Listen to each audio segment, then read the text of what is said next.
রোজ সকালের মতো আজও উপস্থিত হয়েছি উন্নত কৃষি প্রযুক্তির বার্তা নিয়ে। সকলকে স্বাগত জানিয়ে শুরু করছি আজকের অন্নদাতা। শশা চাষ বেশ লাভজনক, তাই অনেক কৃষক বন্ধুই এই সময় শশা চাষ করছেন। আমাদের প্রতিনিধি গিয়েছিলেন উত্তর 24 পরগনা জেলার দেগঙ্গা ব্লকের এক প্রগতিশীল কৃষক বন্ধু বিশ্বনাথ মণ্ডলের শশার জমিতে। সেখানে গিয়ে দেখা গেল কৃষক বন্ধু ড্রিপ সেচ ব্যবস্থায় শশা চাষ করছেন। এই পদ্ধতি অবলম্বন করে তিনি লাভবান বলে জানালেন।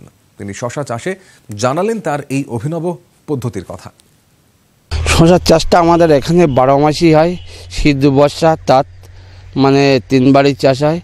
এখন যে শশা ক্ষেতটা দাঁড়িয়ে আছে এটা আমাদের শীতের শশা। এই শশাটা আমাদের তৈরি হতে মোটামুটি 2 থেকে 2.5 মাস লাগে। বিঘা প্রতি জৈব সার আছে 1.5 কুইন্টাল, রাসায়নিক সার আছে 50 কিলো দিয়ে জমি তৈরি করা হয়।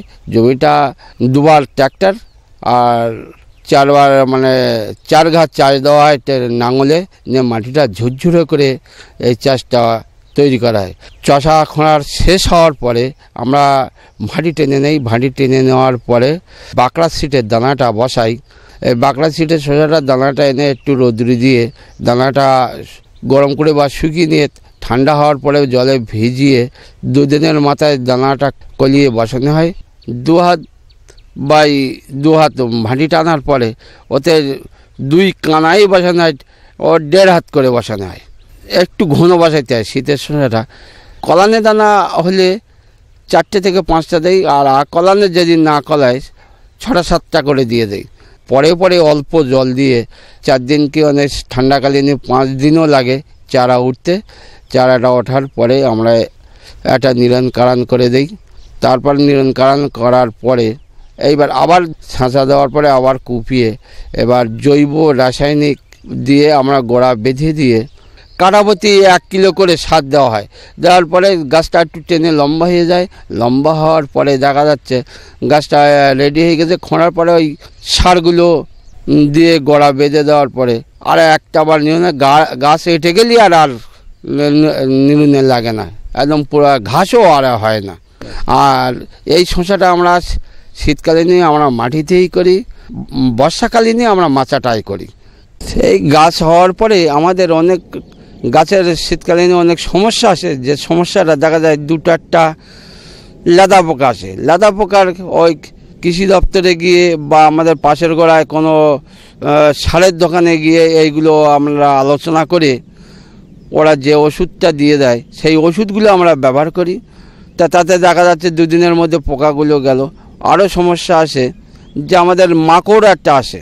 গাছটা পুষ্ট তৈরি হয়ে যাওয়ার পরে ফলটা প্রায় 1.5 থেকে 2 মাসের মাথায় ফলটা আসে। ওই ফলটা তলাকালীনই আমাদের মাকড় আসে। এই মাকড়ের জন্য মাকড়েরই তেল দেওয়া হয় যাতে মানুষের ক্ষতি না হয়। এরকমভাবে ওই কৃষি দপ্তর থেকে বলে এই সামান্য এই তেলটা দাও, সেই তেলটা দেওয়া হয়। তাতে করে দেখা যাচ্ছে বায়ো প্রোডাক্টের মাল, তাতে ক্ষতিকারক হয় না। শীতকালীন শসাটা সব থেকে মোটামাটিতেই ভালো হয়। আর সেচটা সপ্তাহে 1টা দিন, গাছ এঁটে গেলে 8-9 দিন অন্তর একটা করে দেওয়া হয়। তার টোটাল শসা ওটা আগ পর্যন্ত আমাদের 6টা 7টা ছাঁচা লাগে। প্রথম কাছাকাছির হাটে নিয়ে যাই। এবার শসাটা আমরা ভোরবেলায় বেশিরভাগ তুলি। ভোর থেকে 7টার মধ্যে তোলা শেষ করি। মাল যখন বেশি হয় তখন আমরা শিয়ালদায় যাই। শিয়ালদা বা ফরেরা আসে, তাদের কাছে দেওয়া হয়। একদিন বাদে একদিন যদি শসা তুলি অন্তত 20 মণ শসা অন্তত হবে 1 বিঘা জমিতে। কাটায় 1 মণ। তারপর আস্তে আস্তে ফার্স্ট বেশি ফলনে আর কম যখন ফলে 15-16 মণ শসাটা ফলে। 1 থেকে 1.5 মাস এই শীতের শসাটা হয়। ভালো যদি ফলে আমাদের এই ফার্স্ট 100 থেকে 120 মণ, নর্মাল ফললে 80 থেকে 90 মণ ফলে। আমরা ফার্স্ট বাজারে 40 টাকা কিলো শসা বেচেছি। আর জায়গার বাজারে হচ্ছে 32 টাকা 33 টাকা বাজার। লোয়েস্ট হয়তো 8 টাকা 10 টাকায় এসে পৌঁছবে। 18-20 টাকা গড়ে এসে যায়। 1 বিঘে জমিতে আমার শসার চাষ করতে খরচা হবে 13 থেকে 14 হাজার টাকা। আমার বেচা কেনা হবে 45 থেকে 50 হাজার টাকা মিনিমাম বেচা কেনা হবে। রবি মরশুমের একটি অন্যতম ডাল শস্য হল ছোলা। বিজ্ঞানসম্মত পরিচর্যার অভাব হলে ছোলার জমিতে বিভিন্ন সমস্যা দেখতে পাওয়া যায়। বর্তমানে ছোলার জমিতে গোড়া পচা রোগের আক্রমণ দেখা দিয়েছে। এই রোগের সুসংহত নিয়ন্ত্রণ না করলে ফলন ব্যাপকভাবে কমে যায়। ছোলার ফলন এবং এলাকা বৃদ্ধির উপায়, এর পাশাপাশি ছোলার গোড়া পচা রোগের সুসংহত নিয়ন্ত্রণ সম্পর্কে জানালেন বিধানচন্দ্র কৃষি বিশ্ববিদ্যালয়ের অধ্যাপক ডক্টর অমিতাভ ব্যানার্জি। রবি মরশুমের যে ডাল শস্য, সেই ডাল শস্যের সবথেকে গুরুত্বপূর্ণ রোগ হিসেবে আমরা চিহ্নিত করি যেটাকে বলি আমরা ইংরেজিতে উইল্ট আর বাংলায় বলি ঢলে পড়া রোগ। ছত্রাকজনিত ঢলে পড়াটাই দেখা যায় এক্ষেত্রে। বীজের অঙ্কুরোদ্গমের পরপরই কিছু গাছ মরতে শুরু করে। সেটা যদি পুরো গাছ শুকিয়ে যায় সেক্ষেত্রে আমরা সেটাকে বলবো ঢলে পড়া উইল্ট, এবং ছত্রাকজনিত সেটা পরীক্ষা করলেই দেখা যাবে যে সেটা ছত্রাকজনিত ঢলে পড়া রোগ। এক্ষেত্রে সেটা হচ্ছে সবথেকে ভালো আমরা যদি বীজ শোধন করতে পারি। প্রথমে যেটা বলবো নাম কার্বেন্ডাজিম, সেটা যদি আমরা 2 গ্রাম প্রতি কেজি বীজের জন্য, মাত্র 2 গ্রাম এটুকু যদি আমরা দিয়ে বীজ শোধন করতে পারি তাহলে কিন্তু এই যে ছত্রাকজনিত ঢলে পড়া রোগ সেটার হাত থেকে আমরা নিস্তার পাবো। অথবা আরও একটা বিকল্প আছে থাইরাম, সেটাকেও আমরা বীজ শোধন ছত্রাকনাশক হিসেবে ব্যবহার করতে পারি। সেক্ষেত্রে তার মাত্রা হবে 1 কেজি বীজের জন্য 2.5 থেকে 3 গ্রাম। জৈব উপায়ে সবথেকে ভালো বীজ শোধনের জৈব ছত্রাকনাশক, তার মধ্যে সবথেকে গুরুত্বপূর্ণ ট্রাইকোডার্মা ভিরিডি, 1 কেজি বীজের জন্য 5 থেকে 7 গ্রাম। এই মাত্রায় দিয়ে যদি আমরা বীজ শোধন করতে পারি তাহলে এই ছত্রাকজনিত ঢলে পড়া বা উইল্ট রোগের হাত থেকে আমরা কিন্তু এই ছোলাটাকে বাঁচাতে পারবো। আরও একটা সমস্যা খুব গুরুত্বপূর্ণ হয়ে দেখা যাচ্ছে বিগত বেশ কয়েক বছর ধরে, যেটাকে আমরা বাংলায় বলি গোড়া পচা আর ইংরেজিতে এর নাম হচ্ছে কলার রট। মাটির ঠিক উপরের অংশটায় সেখানটা দেখবেন কালো হয়ে পচে যাচ্ছে এবং গাছের উপরের অংশটা শুকিয়ে যাচ্ছে। সেটাও কিন্তু পুরোপুরি হলুদ হয়ে শুকিয়ে যাবে এবং আমরা গাছটাকে তুললেই বুঝতে পারবো যে তার শিকড়ের আর জোর নেই, অর্থাৎ তার তো গোড়াটা পচে গেছে। তো সেক্ষেত্রে আমাদের যে বীজ শোধন ব্যবস্থা যেটা বললাম সেটা তো জরুরি, সেটা তো অবশ্যই করতে হবে। এর সঙ্গে সঙ্গে আরেকটা করতে হবে নজরদারিটা, যে 1-2 গাছ কি মরছে, অঙ্কুরোদ্গম হয়ে গেল তারপরেও এই কলার রট আসতে পারে, অথবা গাছের বয়স 40-45 দিন হয়ে গেছে, হঠাৎ দেখা গেল একটু মেঘলা আবহাওয়া, ঝিরিঝিরি বৃষ্টি হচ্ছে, তাহলেও কিন্তু এই কলার রটের পরিমাণ বাড়তে পারে।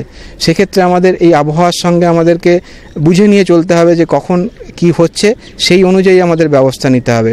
তো সবথেকে গুরুত্বপূর্ণ ছত্রাকনাশক হিসেবে আমরা যেটা বলি এই কলার রটের জন্য যে থায়োফেনেট মিথাইল, এর সঙ্গে কার্বেন্ডাজিম বা ব্যাভিস্টিন, এই দুটোকে একত্রে মিশ্রণ করে আমরা স্প্রে করতে পারি।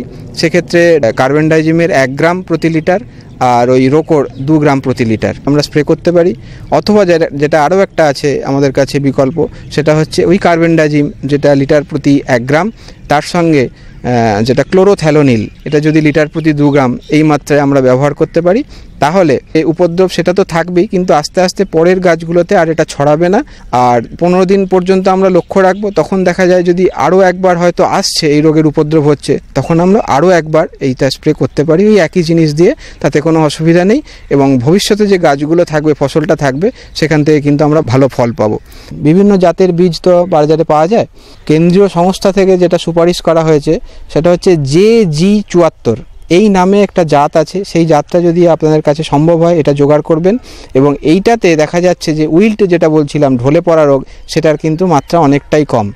আরও একটা জাতের কথা বলবো, সেটা হচ্ছে জাকি 9218। এই জাতটা বেশ বিগত 2-3 বছর ধরে চাষ হচ্ছে এবং দেখা যাচ্ছে যে এই জাতটাতেও কিন্তু এই যে দুটো রোগ বললাম, ঢলে পড়া এবং তার সঙ্গে এই কলার রট অর্থাৎ কিনা গোড়া পচা, এই দুটো রোগের উপদ্রবই অনেকটা কম। সুতরাং এই দুটো জাত আপনারা জোগাড় করে যদি একটু বসানোর ব্যবস্থা করতে পারেন তাহলে আমি আশা করব যে ভবিষ্যৎ দিনে এই দুটো রোগের হাত থেকে অন্তত আপনারা কিছুটা হলেও নিস্তার পাবেন। আর আপনারা যতটা সম্ভব জৈব সার দেবেন এবং যদি সম্ভব হয় তার সঙ্গে ট্রাইকোডার্মা ভিরিডি এবং সিউডোমোনাস ফ্লোরোসেন্স, এই দুটো জৈব ছত্রাকনাশক আছে, এগুলোকে আপনারা ওই জৈব সারের সঙ্গে মিশিয়ে যদি রাখতে পারেন, তারপরে যদি আমরা মূল জমি চাষের সঙ্গে যদি মিশিয়ে দিই জমিতে, তাহলে দেখবেন যে উপকারী যে ছত্রাক সেগুলোর সংখ্যা এমনিতেই জমিতে অনেক বেড়ে যাবে। তার ফলে যে কোনো রোগী লাগুক না কেন তারা ততদিন পর্যন্ত আর বাঁচতে পারবে না। সেখানে ট্রাইকোডার্মার সিউডোমোনাসই কিন্তু আপনাদের হাতিয়ার হয়ে দাঁড়াবে। যখন আমরা সার দিতে বলি সেক্ষেত্রে ফুল আসার পরে আমরা বলি যে DAP 2%, এই হারে যদি আমরা স্প্রে করতে পারি ফুল আসার পরে, তাহলে দেখা যাবে যে ফুল থেকে যে সুঁটি সেই পরিমাণটা অনেক বাড়বে।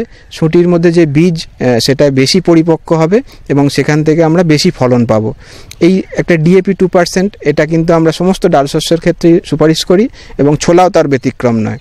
আর বীজ বপনের পরপর যদি একটা সেচ দেওয়া যায়, কারণ সেই সময় মাটিতে রস কম থাকে, আর তারপরে যখন 50% ফুল এসে গেছে গাছে, সেই সময় যদি আমরা আরও একটা সেচ দিতে পারি, তাহলে যে ফুলগুলো এসেছে সেখান থেকে যে সুঁটি পাবো সেটার সংখ্যাও অনেক বাড়বে এবং মোট ফলনও অনেক বাড়বে।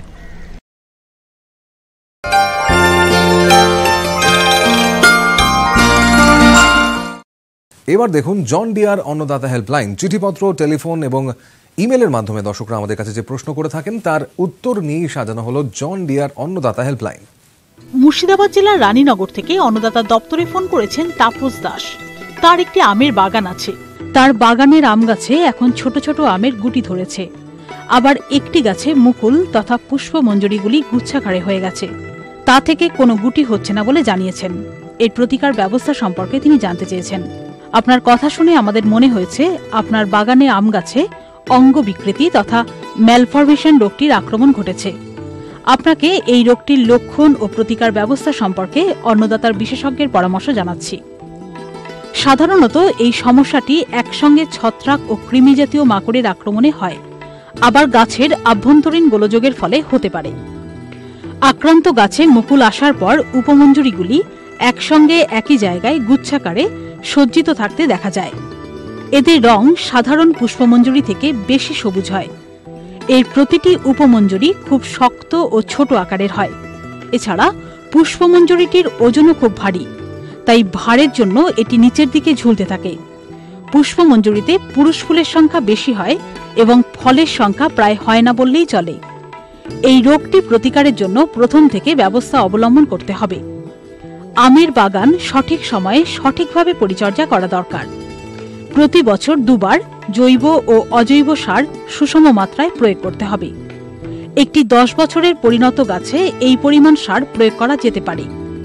কেঁচো সার বা খামার সার 100 কেজি, সর্ষে বা নিমখোল 10 KG, urea 1.5 KG, super phosphate 1 KG 250 গ্রাম এবং মিউরেট অফ পটাশ 1 কেজি 250 গ্রাম। এই পরিমাণ সার দুভাগ করে আম পাড়ার পর একবার আর দ্বিতীয়বার এই সময় অর্থাৎ ফুল থেকে ফল তথা গুটি ধরা অবস্থায় প্রয়োগ করতে হবে। এই সার গাছের গোড়া থেকে কমপক্ষে 3 ফুট বাদ দিয়ে যতদূর পর্যন্ত গাছের শাখা ছড়িয়ে পড়েছে ততদূর পর্যন্ত জায়গায় সার ছড়িয়ে মাটির সাথে মিশিয়ে দিতে হবে। সার প্রয়োগের পর পরিমাণ মতো জলসেচ দিতে হবে। মুকুল আসার পর থেকে বাগান নিয়মিত পরিদর্শন করে দেখতে হবে গাছে এ রোগের আক্রমণ হয়েছে কিনা। যদি হয়ে থাকে সেক্ষেত্রে আক্রান্ত অংশ কেটে পুড়িয়ে ফেলতে হবে। তারপর কার্বেন্ডাজিম 1 গ্রামের সাথে ইথিয়ন 1 মিলিলিটার প্রতি লিটার জলে গুলে স্প্রে করতে হবে। এছাড়া মাকড় নিয়ন্ত্রণের জন্য ডাইকোফল 1.5 মিলিলিটার প্রতি লিটার জলে মিশিয়ে গাছের সব অংশে স্প্রে করতে হবে। এই পন্থাগুলি অবলম্বনের দ্বারা আমবাগান থেকে আশানুরূপ ফলন পাওয়া যাবে, সেই সঙ্গে ফলের গুণগত মানও বৃদ্ধি পাবে। মুরগি পালনের পাশাপাশি কোয়েল বা টার্কি পালনও বেশ জনপ্রিয়তা লাভ করছে। কোয়েল একটি ছোট পাখি, খুব কম জায়গায় এমনকি ছোট ছোট খাঁচা তৈরি করেও কোয়েল পালন করা যায়।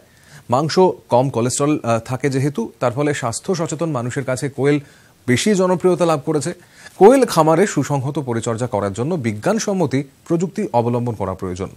কোয়েল খামারের জৈব সুরক্ষা নিয়ে জানালেন মুর্শিদাবাদ জেলার কৃষি বিজ্ঞান কেন্দ্রের বিষয়বস্তু বিশেষজ্ঞ ডক্টর অমিতাভ রায়। পরিচর্যার ক্ষেত্রে আমরা প্রথমেই বললাম যে আমার ফার্মটাই কিন্তু ডিসইনফেক্টেন্ট করতে হবে, মানে জীবাণুনাশক হিসাবে করতে হবে। যারা ফার্মের কথা ভাবেন ছোটো করে ধরুন 50টা 100টা কোয়েল নিয়ে, তারা কিন্তু ওই যথেচ্ছ ব্যবহার কোয়েলের ফার্মের মধ্যে এটা কিন্তু করা যাবে না। যে আমার আত্মীয় এলো, বন্ধুবান্ধব এলো, কোয়েলের ফার্মে ঢুকতে হবে, এটা কিন্তু কখনোই করা যাবে না। যে কোনো সময় কিন্তু ইনফেকশন বা জীবাণু কিন্তু আমাদের মধ্য থেকেই ফার্মের মধ্যে ঢুকতে পারে। এটাকে আমরা বিজ্ঞানের ভাষায় বায়োসিকিউরিটি ব্যাপারটা বলি। সেই জিনিসটা কিন্তু আমাদের মাথায় রাখতে হবে। সেটা কীভাবে করব? সাধারণত আমরা গ্রামে ঘরে যেটা করি, ছোটো করে যদি আমি কোয়েল ফার্ম করি, আমরা ফার্মে ঢোকার আগে এটা চটের বস্তার মধ্যে অল্প জল ভিজিয়ে তাতে আমরা চুন দিয়ে কিন্তু ফুটপ্রিন্ট দিয়ে যেতে হয়। মানে আমার কোয়েল ফার্মে ঢুকলে কিন্তু আমার তার উপরে জুতোটা রেখে ভালো করে জীবাণু নাশ করে যেতে হয়।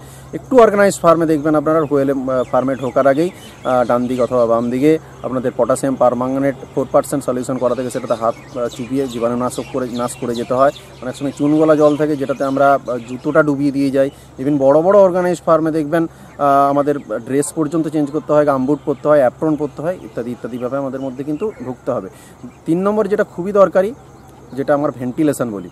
কোয়েলের যখন আমি খামার করব বা যে জায়গাতে আমি কোয়েল রাখবো সেটা কিন্তু আমাদের হাওয়া বাতাস যদি চলাচল করার মতো উপযোগী জায়গা থাকে, সেটা আমাকে একটু দেখে নিতে হবে। আমার যদি জায়গা পারমিট করে, মানে আমার জায়গাটা যদি আমি সেরকমভাবেই থেকে থাকে, ফার্ম সাধারণত লম্বা হবে পূর্ব পশ্চিমে আর উত্তর দক্ষিণে চড়া হবে। এই কারণেই আমাদের সূর্য যেহেতু পূর্ব পশ্চিমে ওঠে, তো পূর্ব দিকে ওঠে, তো ডাইরেক্ট সূর্যের আলোটা যেন আমাদের ঘরের মধ্যে না ঢোকে আর কি, না লাগে।